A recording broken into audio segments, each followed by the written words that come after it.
And we're back like we never left. Oregon fans, what's going on? How we living? Thank you so much for tuning in to another episode of the Ducks Dish podcast. I'm your host, Max Torres with Scoop Duck on 3, coming to you from Eugene, Oregon, back in the 541 in the Pacific Northwest, and stoked to be bringing you an episode talking about Oregon's spring game, some preview thoughts, what we're going to have our eye on, what we're excited about, that and a whole lot more on today's episode. But before we get into that, the Ducks Dish podcast is brought to you in part by Ranchito Grill in Springfield.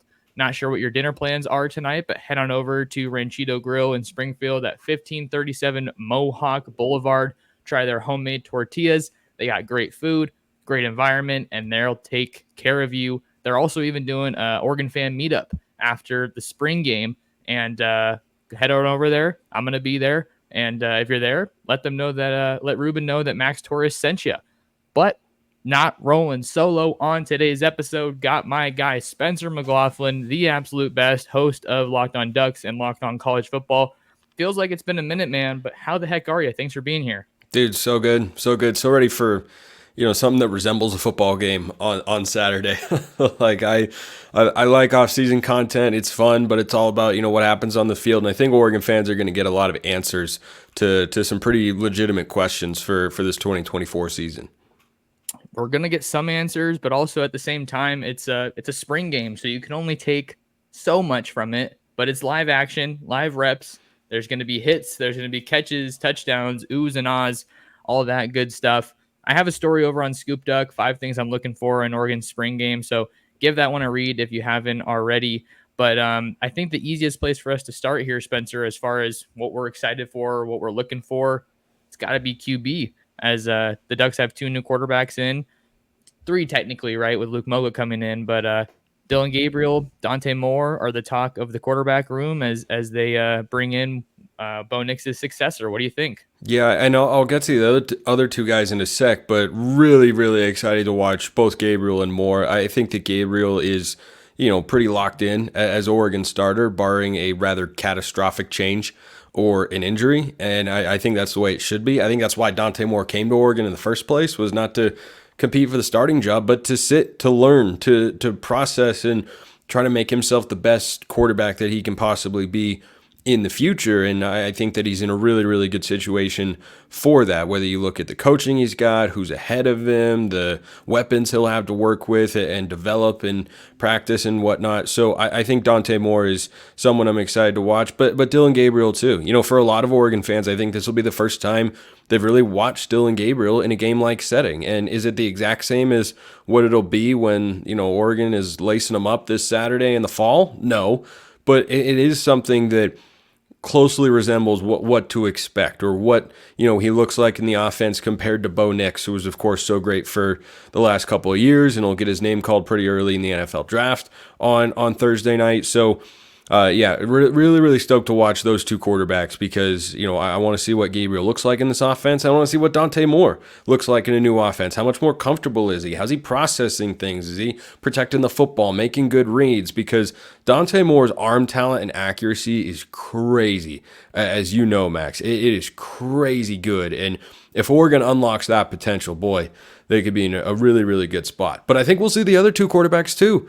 I mean, Austin Novosad is not a slouch. He's not some, walk-on or anything like that. No disrespect to walk-ons there, but, they're in that position for a reason. I think Brock Thomas is the name of the walk-on quarterback that, could maybe see the field for the Ducks here. But, Novosad's a guy that if he sticks around after the spring game and, going into this year, he's going to do so because he thinks he can win the starting job in 2025, or at least have an opportunity to do that. So I'm stoked to watch Novosad. And then Luke Moga, I mean, we haven't seen him against college competition before. Definitely do not have big expectations there, but I do expect to see Moga play. He got with the Ducks right before the Fiesta Bowl, and, had a jersey and everything, was on the sideline. So he's been exposed to college football a little bit. But yeah, I mean, that's the position that everybody watches the most because it's the most important. And I think there are a lot of storylines for Oregon signal callers in this game. when you're looking for Bo Nix's replacement, I don't think that the situation could have gone much better for Oregon in terms of a proven commodity in Gabriel, a guy who's played a lot of football. He's not without his faults. I think some people talk about how he does have a tendency to throw some interceptions sometimes. But at the same time, I think he's obviously a super gifted passer, a guy who really knows the game. I'm excited to see a left-handed quarterback in an Oregon uniform. I think that's just going to be a fun little twist on it. It's just going to be strange. Like it does. It doesn't. I don't think it matters a ton. I just think it's going to be strange because I mean it has not happened. I think a number of people sent me messages saying that it's the '90s was the last time that Oregon had a left-handed quarterback. His name's escaping me right now, but literally before I was alive. So yeah, definitely interested to see just what it looks like on TV. And then for Dante Moore, too, just seeing how much more comfortable he is now compared to his true freshman year at UCLA. I think that obviously that year didn't go the way he wanted it to or the way that the UCLA staff wanted it to go. But that's valuable experience at the end of the day. And he's going to use that to carry him forward in 2024. Definitely seems like he's in a much better situation now with the Ducks and Will Stein being able to learn from Gabriel. And it even seems like his kind of approach to say, hey, maybe the first year didn't go that great, and maybe I need to sit for a year and develop is trickling down a little bit as we see Jaden Rashada commit to Georgia after spending the first year at Arizona State. But quarterback's going to be fun to watch. Hopefully some of those guys light up the scoreboard a little bit on Saturday. But really for me, Spencer, that's like the easy answer for what you're really looking for, what most people are excited about. For me, it's got to be the secondary, the defensive backs, because I don't know if it might be too much to say that was Oregon's Achilles heel last year, but that group didn't meet the standard that they needed to be at last year. We saw it firsthand in the Pac-12 title game against Washington, but not to say that there weren't some good pieces there, but I mean that they really are going to have to take a step forward this year, I think. And they have some really talented pieces in place, obviously led by Jabbar Muhammad. I'm excited to see what Cam Alexander looks like. I feel like Jabbar Muhammad's kind of a proven commodity, right? We've seen him put it on tape. But Cam Alexander, he maybe comes over with a little bit more intrigue and question around his game just because he hasn't played at this level. But everyone I've talked to is super stoked on his ability, his speed, and just being a gamer. Yeah, I think the Alexander question is a fun one to get answered on Saturday. His first look against, what is a loaded receiving core. I mean, frankly, if you're just talking overall talent and removing the experience or proven production standpoint, this is easily the deepest receiving core Oregon has ever had. I mean, you're going 4 across the top with Evan Stewart, Trayshawn Holden, Gary Bryant, and Tez Johnson. Like those are all 4-star caliber guys. And then you've got Kyler Casper, who Junior Adams has raved about. You've got Jurion Dickey, the former 5-star, and we'll see what other wide receivers could showcase what their abilities are, like a Jeremiah McLaughlin or a Ryan Pelham maybe. I wonder if he gets involved in the return game at all with the way that he plays the receiver position. I think Oregon at wideout is really, really set for the next couple of years, and you got to give Junior Adams credit for really elevating the level of recruiting at that position. Because you think back to the Mario Cristobal era, a lot of big-time recruits. Most of those guys were kind of in the trenches or on defense. Who was the biggest wide receiver recruit in the Mario Cristobal era? I mean, who was the best receiver? Troy, the biggest recruit. Okay, that's true in 2021. But Franklin, of course, developed after Cristobal and company left. But he's a true freshman, so you can't expect a lot there. But before Franklin and Thornton were both recruited as highly rated 4-stars, it was your Johnny Johnsons and Devin Williams and Dylan Mitchell was pretty good, but those guys were all fine. Mitchell was really good, but I just think that position overall, I think the talent base is just elevating from where it used to be. I always felt like particularly in Herbert's first 2 years with Cristobal, I felt like the receivers were a weakness at times. There were drop issues. Guys weren't separating a bunch. The play calling wasn't very good. I don't think they were supporting Herbert in the way that he even has been with a poorly run organization in the Chargers. He's now on his 3rd head coach and 3rd different offensive coordinator there. So I like what you bring up about Alexander going up against guys like that. And I think that there's just a lot of depth. There's a lot of talent. And, frankly, Max, I don't know if the spring game is the end point. It has been for guys in the past because they can put some stuff on film. But I do wonder who transfers out.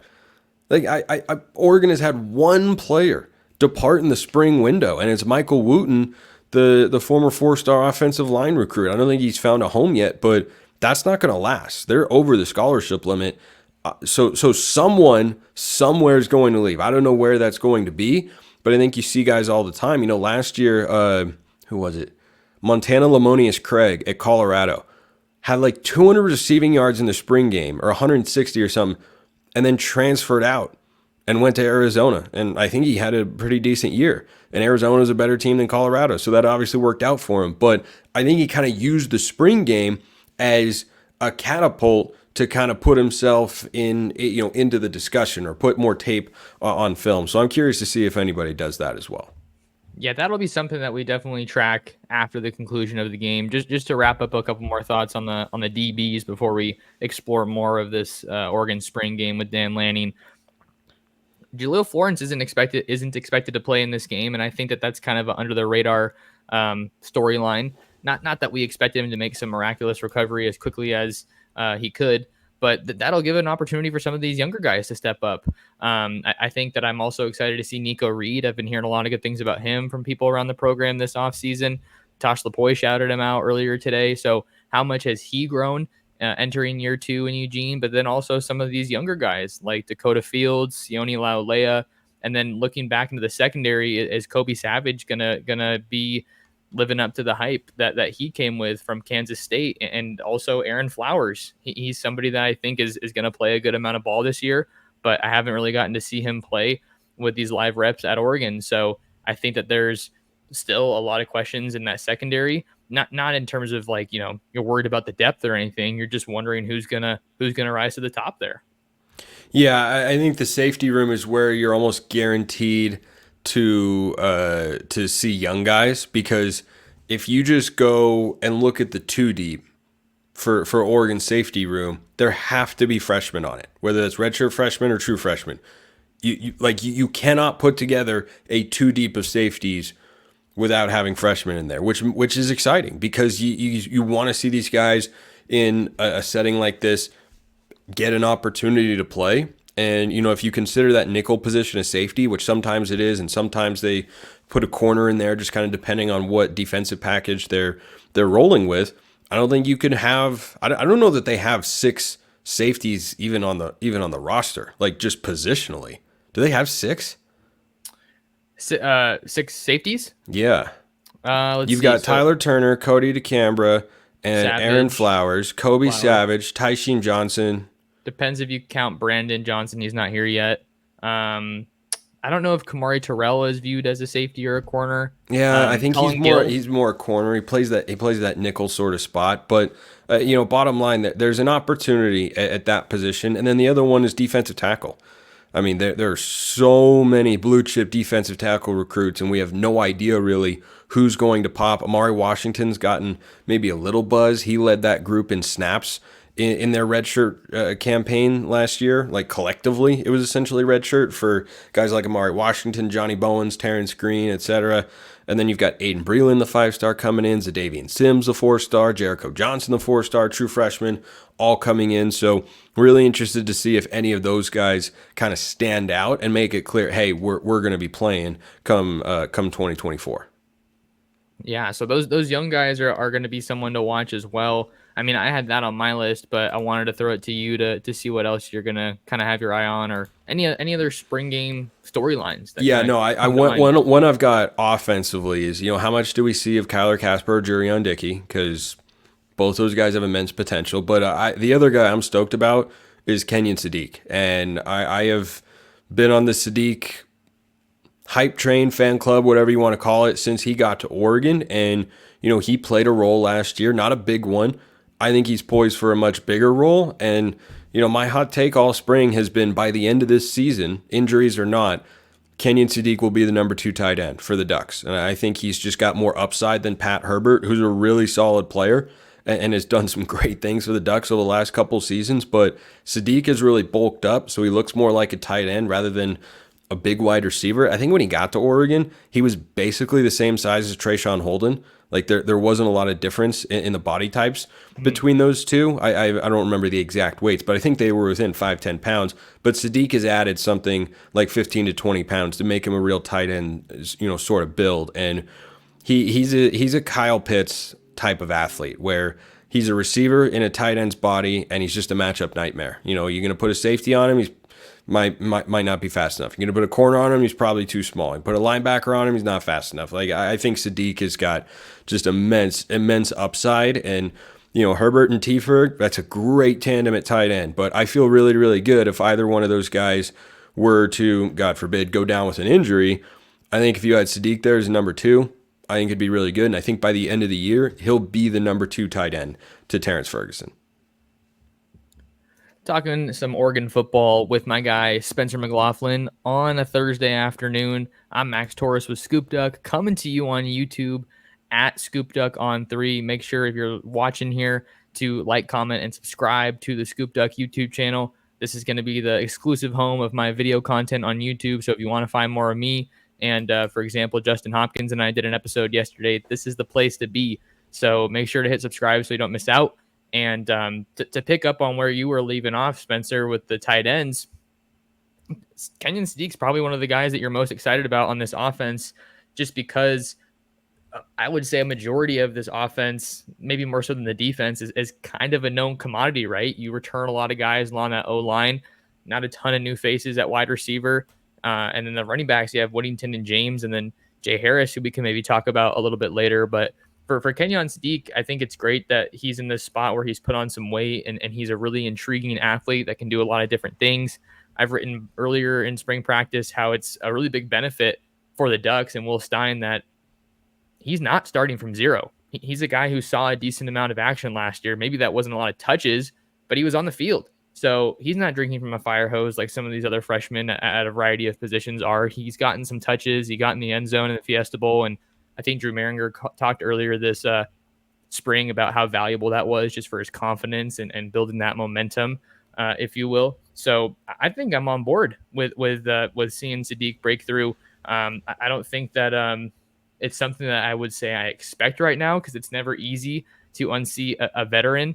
And I mean, let me tell you, Spencer, walking by Patrick Herbert, that dude is just a monster. Like, he is so big and so thick with these two guys, him and Terrence Ferguson. They're exactly what you're looking for. But with Kenyon putting on weight, I think he's going to be a lot more equipped to contribute this year. And I think he's got to be one of those guys, if you're looking at Will Stein's laundry list of players that he wants to get the ball to more, I think he should be towards the top of that, because the tight ends are just fun to watch, and Kenyon's one of those guys that you can just do so many different things with. Yeah, no, I think that, there aren't that many tight ends that you can hand the ball off to on a fly sweep or a pop pass. And I think when, you get him the ball in those tight end screens, which have worked really, really well for Oregon over the last couple of years, I think Sadiq can be as good as Tieferg or Herbert, running through the defense. I don't know that, he's necessarily got the strength or power. Of course, he's, added weight, as we mentioned, so we just maybe haven't seen that part of his game yet. But I think the high-end speed and just the raw athleticism, you can't coach that. You can't teach that. You can't even really develop that in a major way. You can develop strength, but not his athletic tools, his leaping ability. I think he can be a red zone target. I think he can really, really be the whole package. And, he's a guy that, as you mentioned, he didn't redshirt last year. At least I don't think that he did. Definitely did. Because he played in most of the games for the Ducks. He was out there. He was a factor. And, he had that big clearing block on Bo Nix's quarterback run for a touchdown against Washington State. And if you give me a guy like that who adds 20 to 30 pounds of muscle, then I think his blocking potential is immense. And we know what he can do as a pass catcher. He played receiver in high school a little bit. So, yeah, I'm really, really high on Sadiq. I would love to see him be a big part of the offense. But, certainly I think he could pass Pat Herbert on the depth chart. I don't think he can pass Tieferg, because Tieferg's just been a 4-year player. Tieferg's kind of an old school recruit in terms of his timeline. He was recruited under a different coaching staff. He played a little as a true freshman. He played more and was more involved as a sophomore. He was a first team All Pac-12 selection a year ago, and he's coming back for his senior year. Like, that's what, 60, 70% of college football rosters used to look like. Even if a coach left, you stick around, you play a little as a true freshman when you're a 4-star recruit, and then you play more and more, and you just keep getting better and better. You come back for your senior year. So I think he's a throwback in that sense. And I've been in the T-Ferg fan club since I started hosting Locked On Ducks, which was ahead of the 2022 season. And I think that has turned out to be a good prediction, that he'd be really good because he's going to be a playmaker on Sundays. And I like that point you make, Spencer, just about how it's kind of rare, or at the very least more uncommon, to see guys play the entirety of their college careers. And I think that's part of why a lot of people are excited and confident that this could be a really special Oregon team. You talk about the value of T-Ferg coming back. He could have left. Tez could have left. Birch could have left. Trayshawn could have left. Trayshawn could have left. He didn't even play that much last year, so like he's one of the guys I'm super stoked about. I low key was thinking about whether or not Trayshawn would go in the portal, because I think that what he showed last year, he had I think like 30 catches for 400 some odd yards and a few touchdowns. He can be more than that. And if Evan Stewart hadn't arrived at Oregon via the transfer portal, I'm not so sure Oregon wouldn't have just run it with the receivers that they already have on the roster and said, okay, Kyler Casper, Jurion Dickey, one of you guys go figure out who the fourth receiver is, and let's go. Tez is our slot, one of you on the outside with Trayshawn Holden. Because I think Holden's got a lot of potential, a lot of upside. I think he reminds me a lot of Juwan Johnson, who came over for a season from Penn State to Oregon. He was probably, outside of Dylan Mitchell, he was probably the best individual receiver of the Mario Cristobal era. Like they were throwing him fade balls and contested catches, and there was nobody else. Like Oregon just hasn't had a lot of guys that can really do that. And I think if Trayshawn Holden bulked up like Juwan Johnson, he could be a good tight end in the NFL. And Juwan Johnson is a fantastic number 2 tight end with the New Orleans Saints. So I think the talent across the offense is just immense. In the running back room, only thing I'm really looking for is what do you have in Jay Harris, because everything else I think at this point is a known commodity. Jordan James, seen it, love it, got him, good. No questions there. Noah Whittington, I don't need to see him play. He just needs to be healthy by the time the year starts. But as we saw last year, injuries can happen, and you got to have depth. And so I will definitely take a close look at Jayden Lamar and Jay Harris and kind of look for, okay, what do these guys show? What do they have? What can they be if you have an injury to one of your top 2 guys? And I think Oregon's running back room at the top is really good, and you just got to look to see what Jay Harris is, because no one really knows. Like, he was a Division II All-American, but it's different. It is very, very different. There's been a lot of great buzz and talk about him at spring practice and media availabilities, and that's great. But translating that to matching the words on the field, that's a different matter. Jay Harris, at least physically, looks like he's gonna be a monster, man. He's huge. He's not built like your traditional running back at all. Jordan James is pretty big, and he's bigger than him. Definitely taller, I believe, because he's like 6'2". But I like what you mentioned about Noah, because when we saw him, we didn't get to see practice today. It was closed. But Tuesday's practice, we saw Noah, and he was sporting a pretty heavy knee brace. So, like, to your point, I don't think he needs to play. Like, get him some carries to get him some confidence or whatever. But I think if you're this Oregon staff, you kind of want a short day at the office for Noah Whittington so you can see what you have in some of these other backs. I think Jordan James is just continuing to get better, and he's going to be a stud this year. But I want to see what Jay Harris can do in the passing game, because he was such a productive back at the D2 level, albeit, right? But we don't really have a huge sample size just as far as what he's able to do catching the ball, and then seeing a little bit more of Jayden Lamar maybe, because he's a pretty built back, and I think he's got a good versatile skill set, which is kind of exactly what we're looking for as far as these Oregon backs under Will Stein, and then now Rashad Samples. But I'd be really stoked if we could see a moment from Jay Harris on Saturday where we're like, oh, that's why Carlos Loughlin wanted him here, and you're going to be happy that he is here. Yeah, I think that the most likely way he plays in 2024 in a significant way is a short yardage back, and we saw Dan Lanning and Carlos Loughlin at the time implement a short yardage guy in 2022. His name was Jordan James, and until Whittington got hurt, I think that's what James's role was going to be in 2023. He was the third guy on the depth chart. Is why I've talked about how if Whittington is healthy, I'm not so sure he isn't 1A and Jordan James is 1B, because when they were healthy just last year, when the season started, Whittington was ahead of James in the eyes of the coaching staff. Of course, Rashad Samples is in there now in place of Carlos Loughlin. So, maybe he sees it differently. Maybe James is the clear-cut number one guy. But, yeah, I think Jay Harris is an intriguing prospect because you just don't see a lot of running backs with that sort of size. It reminds me a little bit of Royce Freeman. I think that's kind of a good Oregon comp. Yeah, I think he, also runs a little bit like Najee Harris, former Alabama and current, or is he still with the Steelers? I don't remember. I think so. Yeah. Yeah, I think he is, but Jalen Warren's better than him. So anyway, for fantasy purposes, Najee Harris needs to get phased out so there can be a number one back in Pittsburgh there. But yeah, I think Jay Harris is a little bit of an enigma, and that's okay. And we'll get our first look at him on Saturday afternoon. Let's see where else we could go here, Spencer. I think I have a more big picture thought, but here's a group that I'm super excited to see. How about the inside linebackers? I think that's true freshman. That's a group where what you have at the top, and Jeffrey Bossa and Justin Jacobs. Studs. Jacobs looked like he was a little bit limited at practice on Tuesday. I was kind of able to see him with that group walking out, so we'll see where he's at. But how about the guys behind him? As far as Devin Jackson, Jerry Mixon, I don't think that we're going to see Bryce Betcher at the spring game because he's in baseball season. But I wouldn't think so. No, they've got a game in Corvallis against Oregon State. Huge series, huge series. Okay, there you go. So probably not. I mean, Bryce Betcher's a guy I completely forgot about this offseason, and I can't believe that because he wears my favorite number, 28. But I think that's where Oregon's probably looking for a little bit more clarity. Tosh Lavoie was super complimentary of Devin Jackson earlier today, saying that he's they don't have a most improved player award, but if they did, it would probably be him. He's hitting more than 21 on the GPS, 21 miles an hour, that is. And then how do Kamar Matudi and Braden Platt look?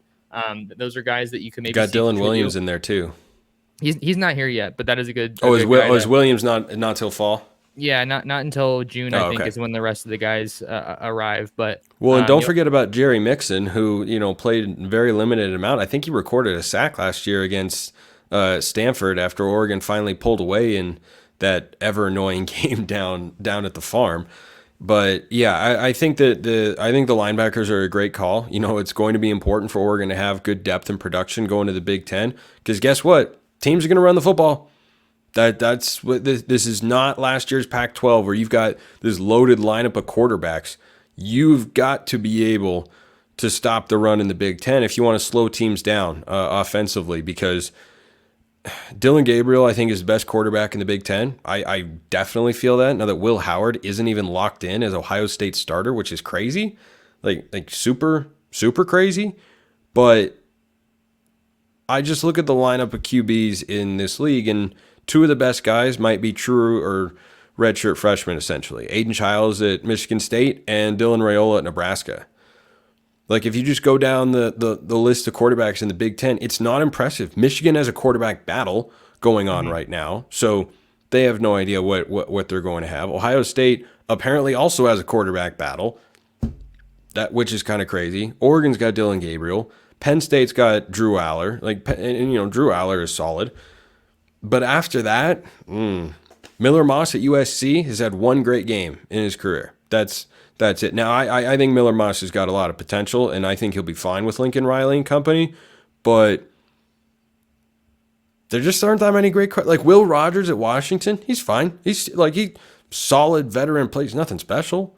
I wouldn't say he's a top 3 or 4 quarterback in the league. So, linebacker is going to be an important position because you're going to get a lot of teams that are not passing heavy and are going to be running the football a lot, and that's where your linebackers and the interior defensive line come into play. So Devin Jackson's got to be one that you're super excited about. He's in his 3rd year now with the program. So what kind of growth have we seen from him? We know that he's changed his body. pretty dramatically. I think he's up into that 230 neighborhood. And the challenge there for the staff, Spencer, has really been adding to his frame while keeping all the things that make him special: his athleticism, his explosiveness, his burst. And I think it's really important for Oregon to develop him this year because you only get one more year with Jeffrey Bossa. So you're going to need to find his successor.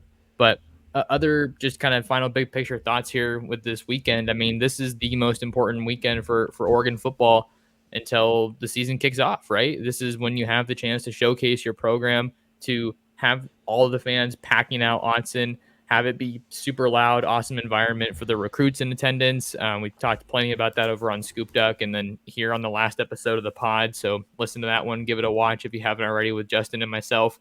But this is the chance to really show where you're at as a program. We're not expecting this thing to be, groundbreaking from a schematic standpoint. Dan Lanning more or less said it's going to be pretty vanilla, as did Will Stein. So we're not expecting anything crazy there, but just seeing guys running around, hopefully being sound in their assignments, and not any lapses or anything too crazy. But I'm just hoping to have a fun time out there on Saturday. Be my first time back in Eugene in Autzen Stadium since the USC game in November, and man, couldn't be more excited for real.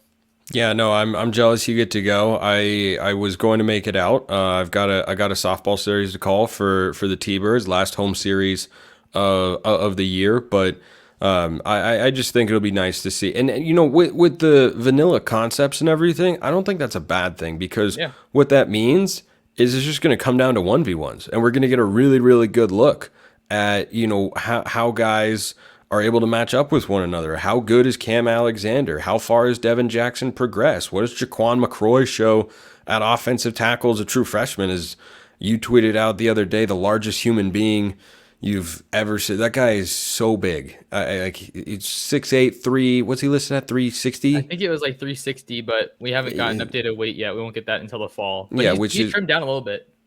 Yeah, but I mean, just a really, really big guy out there. So yeah, I think it'll be fun to watch guys go up against each other. I really hope we get an Evan Stewart, Jabbar Muhammad 1-on-1. That's one matchup that if the coaches are listening to or watching this show, I am formally requesting on behalf of Oregon fans everywhere. Give us like 3 to 4 just 1v1s out there. Just straight go routes or post, like whatever you want to call something down the field. Let Dante Moore or Dylan Gabriel put it up for grabs and see who goes and gets it, because those guys are ball players. They definitely are. And it's been fun getting to talk to some of those guys this week, Jabbar and then Evan today. Yeah, Jabbar or Evan Stewart was he had some things to say. He did. I just posted that presser on the Scoop Duck YouTube channel, so give that one a listen if you guys haven't checked it out. First time we got to hear from Stewart since transferring from College Station to Eugene. But it's going to be a fun time on Saturday, Spencer. Before we get out of here, let the people know where they can find you and kind of what you got going on in this space. I host Locked On Ducks and Locked On College Football Monday through Friday on YouTube and wherever you listen to your podcasts. And of course, I come on this show with Max all the time, but I'm on X, formerly known as Twitter, at @McLaughlinCFB or at Locked On Ducks or Locked On _CFB. I run all those accounts, but @McLaughlinCFB, best place to hit me up. And my man, always good to come on and talk Oregon football with you. It absolutely is. Well, pleasure's all mine. I'm glad you got to come on, Spencer. If you guys want to find more of me and what I have going on, you can find me on Twitter, Instagram, and Facebook at Torres Sports. I'm writing over on scoopduck.com. We got a promo going on right now. You can sign up for 1 month of our content for just $1. That's myself, Justin Hopkins, Steve Wiltfong, Chad Simmons, all those guys. You get it for $1. So scoopduck.com is the place to be if you're an Oregon football fan or an Oregon football recruiting fan. And then subscribe to the channel here, Scoop Duck on 3 on YouTube. This is the place to find me. And then share the show, share the Duck Dish podcast with your friends, with your family, and with other Duck fans. I'll see you guys on Saturday in Eugene. Hopefully have an episode tomorrow. But until next time, thank you so much for listening to another episode of the Duck Dish podcast.